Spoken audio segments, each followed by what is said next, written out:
అందరికీ నమస్కారం అండి. ఇప్పుడు వినబోయే కథ పేరు ఆమె ప్రేమను జయించింది. రచించిన వారు దుర్గా భాస్కర్ గారు. కథ విందాము. టంగ్ టంగ్ గడియారం 7 గంటలు కొట్టింది. మాధవి ఉలిక్కి పడింది. ఓసారి గడియారం మొక్క చూసింది. స్వప్న ఇంకా రాలేదు. మామూలుగా 6 గంటలకే వచ్చేసేది అనుకుంటూ డ్రాయింగ్ హాల్లోకొచ్చి సోఫాలో కూర్చుంది. ఫోన్ మోగింది. స్వప్నేమో అనుకుంటూ తీసింది. హలో, నేనండి మురళిని. ఓ మీరా? ఆయన ఇంకా ఆఫీస్ నుండి రాలేదు. ఓకే, తర్వాత చేస్తానులేండి.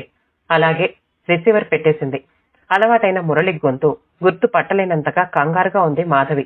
హుస్సూరుమంటూ మళ్లీ సోఫాలో కూర్చుంది. గేటు చప్పుడైనప్పుడల్లా తలెత్తి వాకిట్లోకి చూస్తూ. మాధవి ఆడపడుచు స్వప్న. మాధవికి స్వప్నకి 4 ఏళ్ల తేడా. మా అత్తామామలు కాలం చేయడంతో వదిన ఆయన తల్లిలా చూసుకుంది. వదినంటే స్వప్నకు కూడా ఎంతో చనువు, ప్రేమ, గౌరవం ఏర్పడ్డాయి. పెళ్ళయి 12 సంవత్సరాలైనా మాధవి కడుపు పండలేదు. ఆడపడుచునే కూతురుగా అమితమైన ప్రేమతో చూసుకుంటూ వచ్చింది. గేటు చప్పుడుకు ఆలోచనలకు అంతరాయం కలిగింది. లోపలికి వెళ్లి ఫ్రిడ్జ్ లో నుంచి బీన్స్ స్వప్నకిష్టమని తీసి తరగడం మొదలుపెట్టింది. మళ్లీ ఆలోచనలు ముసురుకున్నాయి. ఏమిటబ్బా, స్వప్న ఇంకా రాలేదు? రేపటి ఏమిటి ఈ మధ్య ఈ పిల్ల ప్రవర్తనలో మార్పు కనిపిస్తోంది అనుకుంది. గలగలా పారే సెలయేరు లాంటి స్వప్న నడక, మాట అన్నిట్లోనూ ఏదో మార్పు గోచరిస్తోందామెకు. ఇంతకు ముందు ఎలా ఉండేది? ఇది వరకులా నాతో మాట్లాడడం లేదు. భోజనం చేశాక చేయి కడుక్కుని ఇది వరకులా నా చీర చెంగుతో తుడుచుకోవడం లేదు. రావదిన, కాసేపు కబుర్లు చెప్పుకుందామంటూ పొద్దుపోయే వరకు తన గదిలో కూర్చోబెట్టుకునేది. బోలెడన్ని కబుర్లు చెప్పేది. అలాంటిది మధ్య గుడ్ నైట్ అంటూ గదిలోకి వెళ్లిపోయి తలుపు వేసేసుకుంటోంది. అదేమిటో దేవి గారు ఇంత త్వరగా వచ్చేశారు, పాపాయి చెంగు వదిలిందా అంటూ ఆయన కూడా ఆట పట్టించారు మొన్న. ఎందుకు స్వప్న తనకు దూరం అవుతోంది అని బెంగపడిపోయింది మాధవి. కొంపదీసి ప్రేమలో పడలేదు కదా? ఆ మాటే ఒక్కసారి భర్త శేఖరంతో అంది. దాని మొహం, మనం దాన్ని ఎలా పెంచాం, అలాంటి పని చేయదోయ్ అని తేలిగ్గా కొట్టి పారేశాడు శేఖరం. భార్య మాటను అంతగా పట్టించుకోలేదు. చెల్లెలిపైన మితిమీరిన వాత్సల్యంతో అతనికి భార్య మాటలు అంతగా రుచించలేదు. గేటు చప్పుడుకు తలెత్తిన మాధవికి స్వప్న కనిపించగానే హమ్మయ్య అనుకుంటూ మనసులోనే దేవుణ్ణి కూడా తలుచుకుంది. పెంచిన ప్రేమ మరి. ఏమిటమ్మా ఇంత లేటు? నాకెంతో టెన్షను తెలుసా? 8 అవుతోంది అంటూ ఎదురు వెళ్లి చేతిలోని టిఫిన్ బాక్స్ బ్యాగ్ అందుకుంది. అబ్బా ఏమిటొదినా, లోపలికి రాకుండానే ప్రశ్నలు. మాధవి మనసు చెవుక్కుమంది. ఆ మాత్రం తను అనకూడదా? స్వప్నకు మాత్రం తన ఆతృత తెలియదా అనుకుంది. గతం గుర్తుకొచ్చింది. కొన్నాళ్ల క్రితం ఓసారి ఆఫీస్ నుంచి ఇలానే లేటుగా వచ్చినప్పుడు ఏమన్నది? సారీ వదినా, ఉద్యోగంలో చేరాక కాలేజీలో లాగా టైం అయిందని విడిచిపెట్టి రాలేముగా. మా బాస్ కొత్త ఆయన, బెంగళూరు బ్రాంచ్ నుంచి ప్రమోషన్ మీద వచ్చారు. కొత్త కదా, కాస్త బాసిజం ఎక్కువ. పనైతే గాని కదలడానికి లేదు. రేపటి నుంచి త్వరగా వర్క్ కంప్లీట్ చేసుకుని నువ్వు నా కోసం ఎదురు చూసేలోగా వచ్చేస్తా అంటూ తన భుజాలు ఆప్యాయంగా నొక్కుతూ హాల్లోకి వెళ్ళింది. అవును, మొన్న చేసిన తొక్కుడు లడ్లు ఏమైనా ఉన్నాయా? అన్ని పతిదేవుడికే సమర్పించేసుకున్నావా అంటూ తనను మాట్లాడనివ్వకుండా చేసింది. మరి ఇవాళ తను మాట్లాడుతూ ఉంటే విసుక్కుని దూరంగా వెళ్లిపోతోంది. బాధపడుతూనే సాధ్యమైనంత త్వరగా సంగతేమిటో తెలుసుకోవాలని నిర్ణయించుకుంది మాధవి. స్వప్న ప్రేమలో పడింది. సహోద్యోగి సుధాకర్ ఆమెను ఆకర్షించాడు. అది అసహజం కాదు. అందగాడు, మంచి పొడుగు, మళ్లీ చూడాలి అనిపించే పర్సనాలిటీ. స్వప్నకు అతనితో పరిచయం స్నేహంగాను, స్నేహం ప్రేమగాను మారింది. అతన్ని ఒక్కరోజైనా చూడకుండా ఉండలేకపోతోంది. ఆఫీస్కి రాగానే అతగాడు పలకరించకపోతే చిన్నబుచ్చుకునేది, పలకరిస్తే పులకరించిపోయేది. సుధాకర్ మితభాషి, వర్క్ లో ఎఫిషియంట్ అని బాస్ మెచ్చుకోవడం స్వప్నకు తెలుసు. సుధాకర్ పనిచేసే సెక్షన్ వేరు. తొలి పరిచయం తలుచుకుంటే స్వప్నకు ఇప్పటికే ఆశ్చర్యంగానే ఉంటుంది. క్రమంగా మాట పట్టింపులు అలకలుగా మారాయి. అలకలు ఆకర్షణగా మారాయి.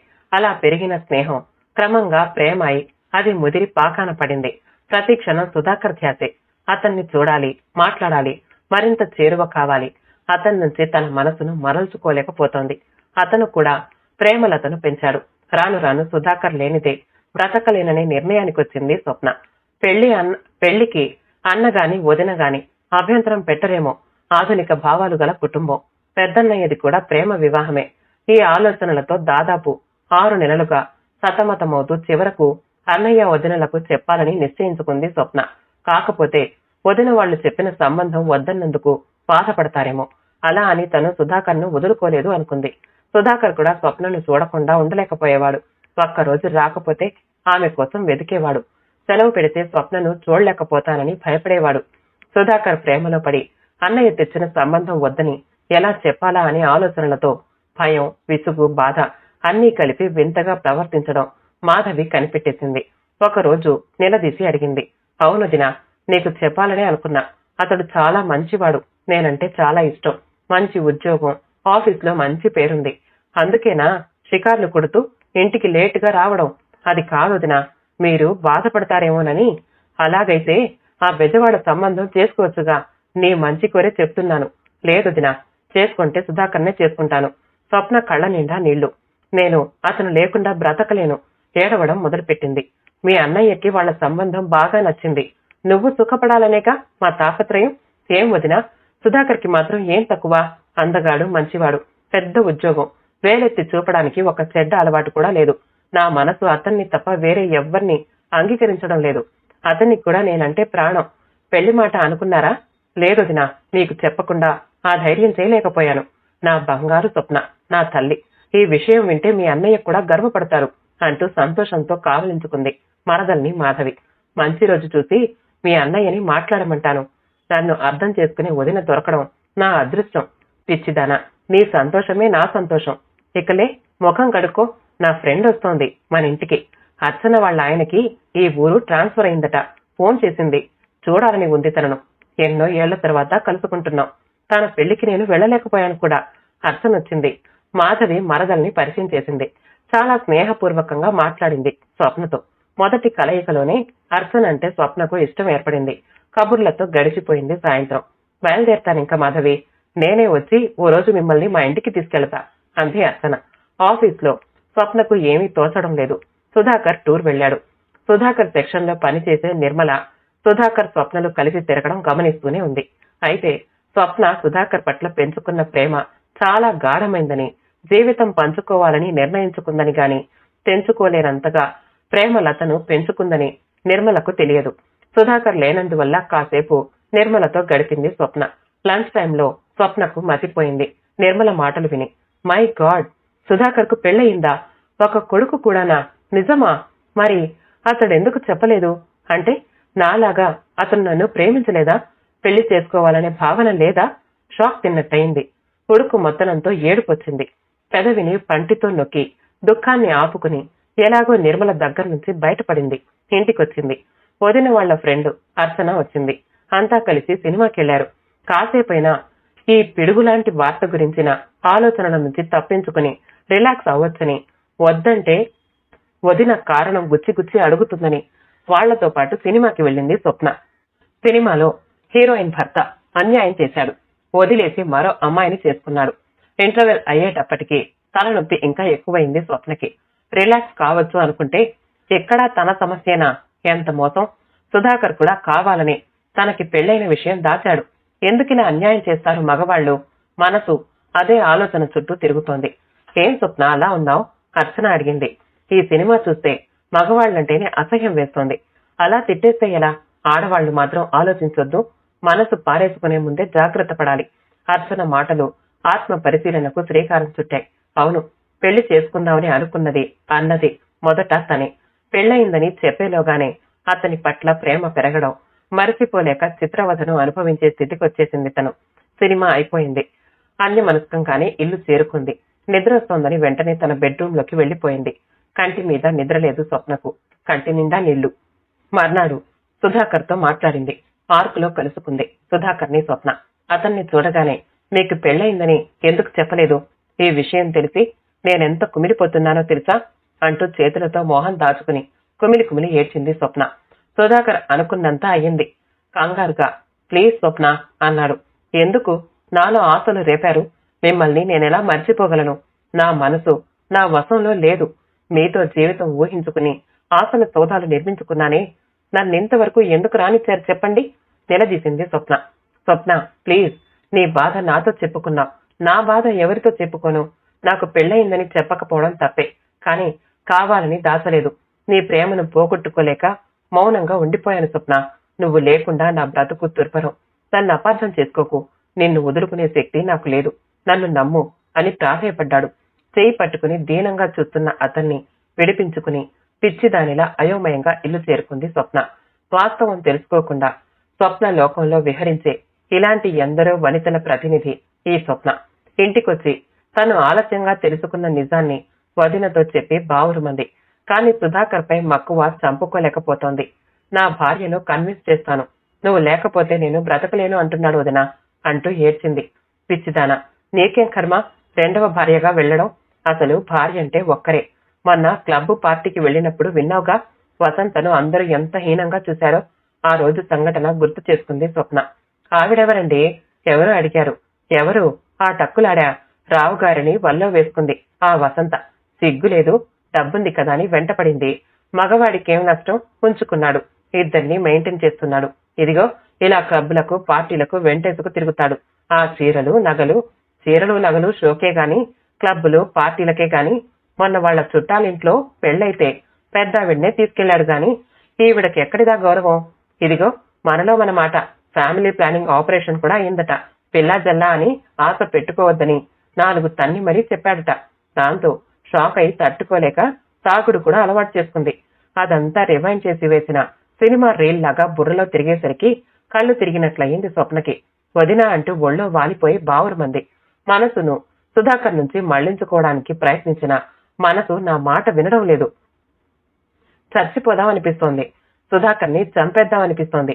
పిచ్చిదానా, అతని తప్పు మాత్రం ఏముంది? పెళ్లి విషయం నువ్వు చెప్పలేదు. అతను నీలాగే మనసు పారేసుకుని చెప్పలేకపోయాడు.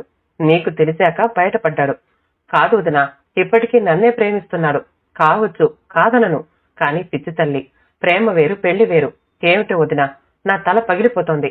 ఎలా మర్చిపోవాలి? ఎలా వెక్కి వెక్కి ఏడ్చింది స్వప్న. ఇప్పుడు అలాగే ఉంటుంది. నా మాట నమ్ము. కొన్నాళ్లకి మనసు అదే సర్దుకుంటుంది.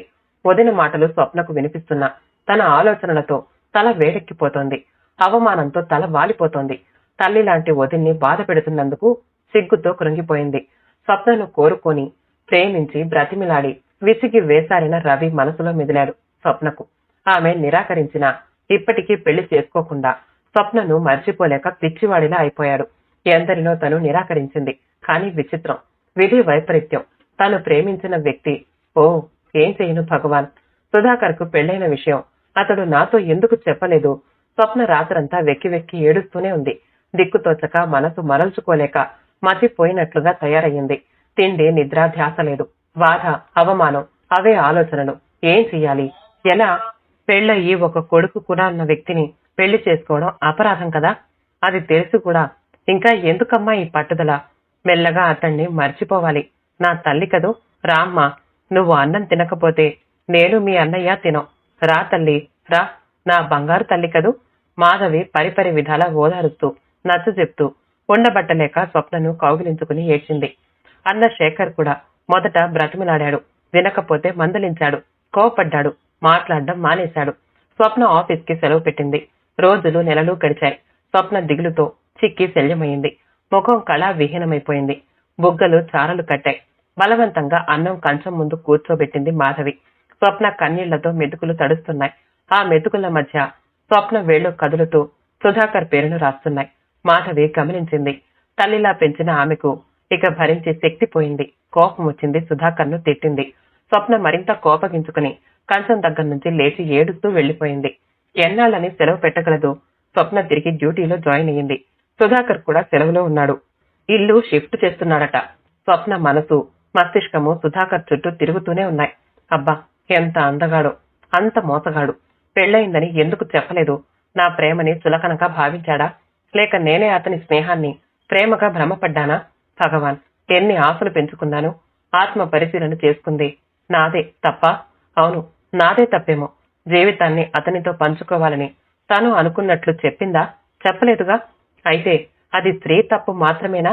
మగవారికి ఆడవారిలాగా పెళ్లైన గుర్తులు ఉండవుగా. అతనినైనా నిజం చెప్పాలిగా.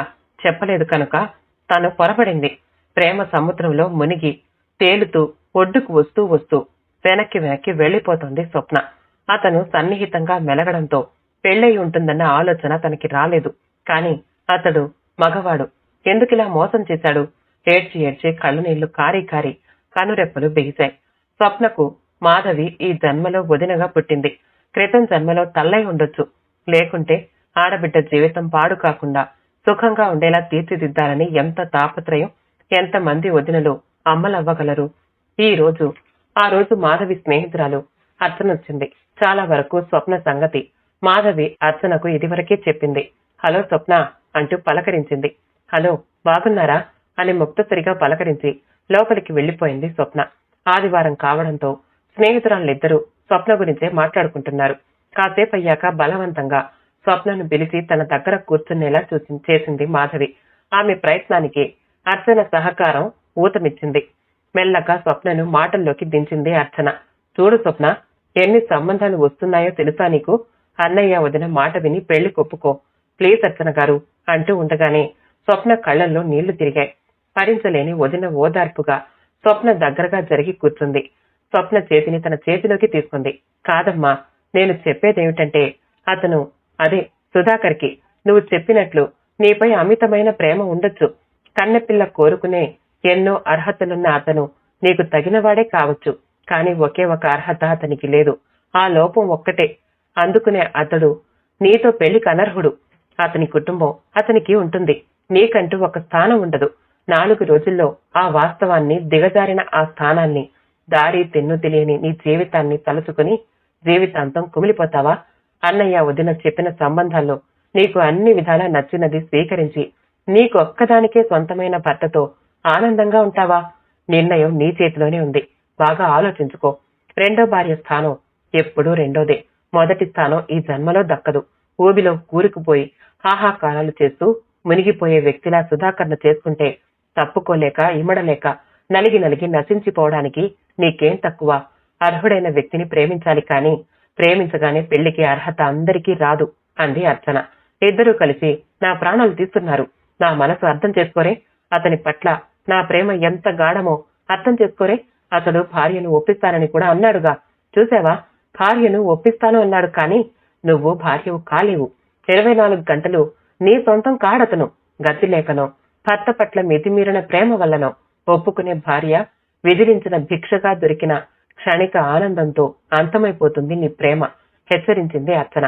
కాదు, నా ప్రేమ చాలా బలమైనది, ఆవేశంగా అంది స్వప్న. పిచ్చిదాన, అది ఆ ప్రేమ బలం కాదు, బలమైన ఒక బలహీనత. అర్థం చేసుకో. ఎలాగో మీ అన్నయ్య గారికి ట్రాన్స్ఫర్ అయ్యింది కనుక ప్రయత్నించి నువ్వు కూడా బెంగళూరుకి ట్రాన్స్ఫర్ చేయించుకో.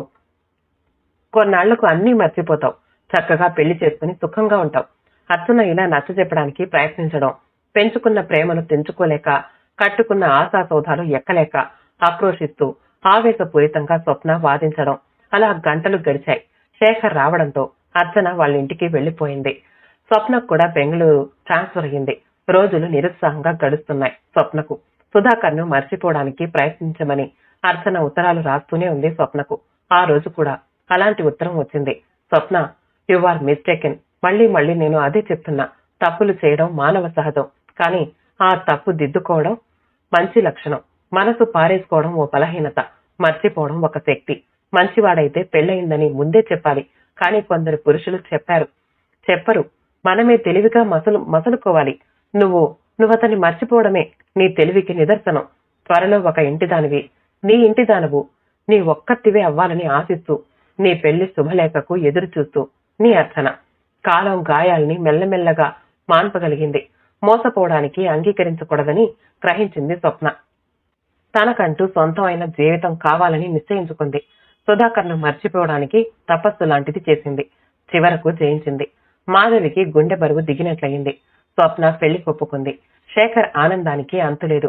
స్వప్నను పెళ్లిపీటల మీద పతి సమేతంగా చూసి ఆనందంతో అక్షుంతలు చల్లుతోంది అర్చన. తలెత్తి చూసిన పెళ్లి కూతురు స్వప్న అర్చన పతి స్థానంలో సుధాకర్ను చూసి నివ్వెరపోయింది. అర్చన సుధాకర్ భార్య. ఒక్క క్షణం నోటమాట రాలేదు. అంతలోనే తేరుకుని అర్చన పాదాలపై తన చేతులుంచి సజల నయనాలతో ముఖం పైకెత్తి అర్చన వంక చూసింది. స్వప్న మనోవీధిలో ఎందరో స్త్రీలు వందలు కళ్ల ముందు కనిపిస్తున్నారు, కదిలిపోతున్నారు. కానీ అర్చన ఎంత ఉన్నతమైన వ్యక్తిత్వం, ఎంతటి నిగ్రహం, ఎంత తెలివి, ఓర్పు. తన భర్తను పూర్తిగా తననే దక్కించుకుని మరో స్త్రీ జీవితాన్ని కూడా నిలబెట్టింది. అందుకే అందరికంటే ఎత్తులో అగ్ర సింహాసన అధిష్ఠురాలైన దేవతగా గోచరించింది. ఎవరన్నారు స్త్రీకి స్త్రీయే శత్రువని? కథ సమాప్తమండి. కథ నచ్చితే మా ఛానల్ని లైక్ చేయండి, షేర్ చేయండి, సబ్స్క్రైబ్ చేసుకోండి. మళ్ళీ కలుద్దాం ఇంకో మంచి కథతో.